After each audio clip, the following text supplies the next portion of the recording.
आज के इस वीडियो में हम पढ़ने जा रहे हैं कंट्रोल इंजीनियरिंग या कंट्रोल सिस्टम सब्जेक्ट से सिग्नल एंड फ्लो ग्राफ का brief introduction. Control engineering subject में एक टॉपिक होता है ब्लॉक डायग्राम रिडक्शन, जिसमें ब्लॉक डायग्राम के रूल्स लगा के हम ब्लॉक डायग्राम को रिड्यूस करते हैं। उसी का एक अल्टरनेट मेथड होता है जिसको हम कहते हैं सिग्नल फ्लो ग्राफ। ये एक ग्राफिकल रिप्रेजेंटेशन होता है ब्लॉक डायग्राम का। तो ये रिप्रेजेंटेशन कैसे होता है, कैसे इसको सॉल्व करते हैं, इसका एक क्विक रिव्यू हम इस वीडियो में करेंगे। तो सबसे पहले ध्यान रखेंगे, ट्रांसफर फंक्शन हम निकालते थे ब्लॉक डायग्राम में। ट्रांसफर फंक्शन होता है Laplace of output to the Laplace of input, मतलब आउटपुट का लाप्लास और इनपुट का लाप्लास ट्रांसफॉर्म लेंगे तो हमको मिलता है ट्रांसफर फंक्शन। और यहाँ GS आपका ये रिप्रेजेंट कर रहा है ट्रांसफर फंक्शन। तो जब भी ब्लॉक डायग्राम ऐसा बन के आए तो आप इसको सिग्नल फ्लो ग्राफ में रिप्लेस कर सकते हैं, इस ब्लॉक को एरो से, और इस फंक्शन को डायरेक्ट लिख सकते हैं GS से। यहाँ पे यही ट्रांसफर फंक्शन जो ब्लॉक डायग्राम में कहलाता है वो सिग्नल फ्लो ग्राफ में कहलाने लगता है ट्रांसमिटेंस। तो आपको हर बार क्या करना है, जब भी कोई ब्लॉक मिलेगा ब्लॉक डायग्राम में तो उसको आप रिप्लेस कर दोगे एक एरो से जो उसका गेन शो करे। नेक्स्ट रिप्रेजेंटेशन है representation of summer point. Summer point वो पॉइंट होता है जहाँ पे मल्टीपल पॉइंट्स आके मिलते हैं या इनपुट्स होते हैं। तो इसको आप रिप्रेजेंट कर सकते हो एक सिंगल नोड से, एक सिंगल नोड से।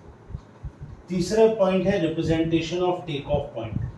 ब्लॉक डायग्राम में कोई आपका फंक्शन यहाँ से कोई गेन अलग जा रहा हो, जब टेक ऑफ कर रहा हो, अलग हो रहा हो, तो उसको कहते हैं हम टेक ऑफ पॉइंट। इसको भी आप रिप्रेजेंट कर सकते हो एक सिंगल नोड से, मतलब समर को और टेक ऑफ पॉइंट दोनों को आप किससे रिप्लेस कर सकते हो, एक सिंगल नोड से। Representation of summer and take off point simultaneously.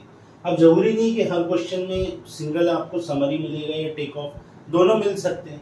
तो दोनों में दो पॉसिबिलिटी होगी, possibility number A, possibility number B। पहली पॉसिबिलिटी होगी कि समर पहले आएगा और टेक ऑफ बाद में।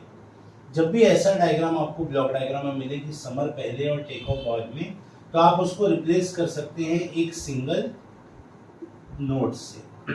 ध्यान रखिएगा, समर में सब चीजें एंटर हो रही हैं तो वो एरो से शो होगा, एंटर हो रहा है, पर टेक ऑफ में बाहर जा रहा है तो ये बाहर शो हो जाएगा। आप सिंगल नोड से भी इसको कर रहे हैं तो आपको दिख जाएगा कि जो बाहर जा रहा है वो पॉइंट है टेक ऑफ पॉइंट, और जो एंटर हो रहे हैं वो समर के पॉइंट से रिप्रेजेंट कर रहे हैं। तो जब भी समर टेक ऑफ में से समर पहले आए तो उसको सिंगल नोड में रिप्रेजेंट करना है।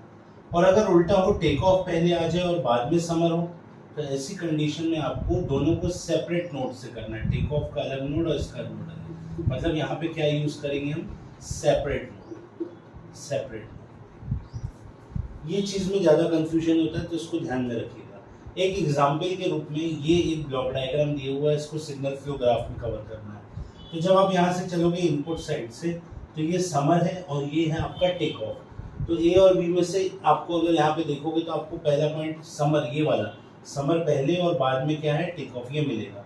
तो इसलिए इसको हमने रिप्रेजेंट किया एक सिंगल नोड से। सिंगल नोड से रिप्रेजेंट करके एक चीज चली गई यहाँ से G2, ये हो गया G1, जो कि यहाँ से हमने किया है, एरो लगा दिया। और अंदर आ रहा है फीडबैक आपको H1 के साथ यहाँ पे माइनस साइन है, इसलिए यहाँ पे क्या लिखा, -H1। फिर आप आगे आओगे तो यहाँ पे भी एक समर है और यहाँ पे भी एक टेक ऑफ है। यहाँ पे भी आपकी पहली कंडीशन लगेगी, एक समर है और आगे क्या है आपका टेक ऑफ। तो इस कंडीशन में भी आपका क्या हो जाएगा, समर टेक ऑफ में एक सिंगल नोड होगा और इस तरह से आप इसको रिप्लेस कर सकते हो। अब अगर इसी क्वेश्चन में ये वाला जो टेक ऑफ पॉइंट है ये यहाँ ना होके यहाँ पे होता, पहले होता, तो यहाँ पे आपकी कंडीशन लग जाती सेकंड वाली, टेक ऑफ देन समर। तो यहाँ पे ये जो नोड यहाँ पे कॉमन बन रहा था ये यहाँ पे अलग से बनता और ये कुछ इस तरीके का हो जाता। ये वाला पॉइंट जो रहता ये अलग से बनता इस तरीके, क्योंकि सेपरेट नोड वाली कंडीशन होती और बीच में कुछ नहीं हो तो यहाँ पे गेन कितना रहता है, 1। तो दोनों ऑप्शन आप यहाँ पे लगा सकते हैं, टेक ऑफ और समर के। बस ध्यान रखना है, समर पहले बाद में टेक ऑफ तो सिंगल नोड, टेक ऑफ पहले बाद में समर तो आपके दो सेपरेट नोड। अब एक फॉर्मूला होता है मेसन्स गेन फॉर्मूला, जिसको यूज करके सिग्नल फ्लो ग्राफ पूरा सॉल्व होता है।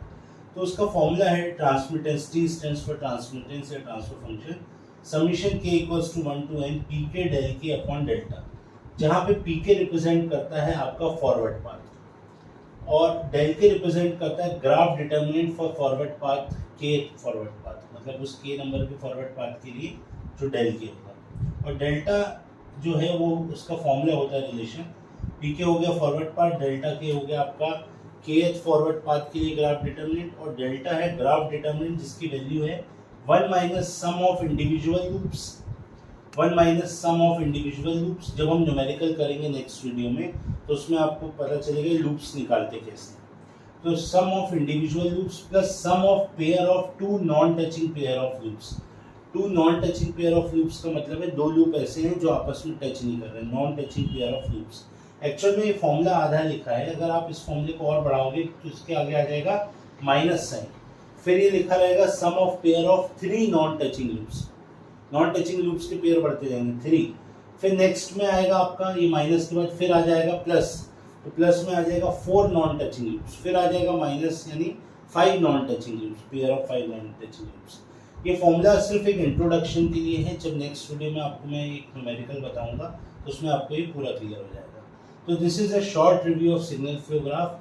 ब्लॉक डायग्राम रिडक्शन से comparatively signal flow graph easy पड़ता है। तो होपफुली आपको ये क्लियर होगा। अगर कुछ डाउट्स हो तो आप कमेंट बॉक्स में लिख के पूछ सकते हैं। Thank you.